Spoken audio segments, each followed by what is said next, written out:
Jay Polly Imana ikomeze mutuza heza ni umuraperi wa mbere nakunze w'umunyarwanda mu bihe bye ndumva nafanaga abaraperi babiri Jay Polly na Bulldog ndamwemera cyane buriya n'umufana we cyane ariko Jay Polly nkamukundira ko agira akantu ka suku nabivuga kuvuga ku mutagiro biragora ariko Jay Polly yagiraga akantu ko kuba n'umuraperi ariko uri na clean iyo umubonye wabonaga ari umuntu responsable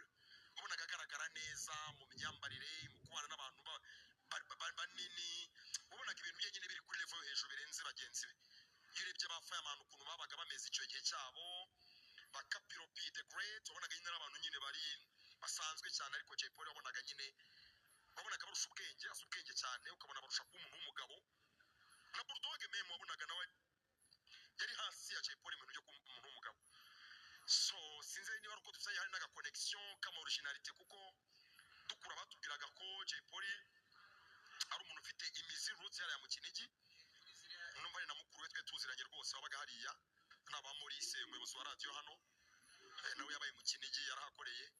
so nabantu urebye Maurice nyine ukabona Jay Polly ubona ko n'abantu nyine bari decent n'abantu banini n'abantu nyine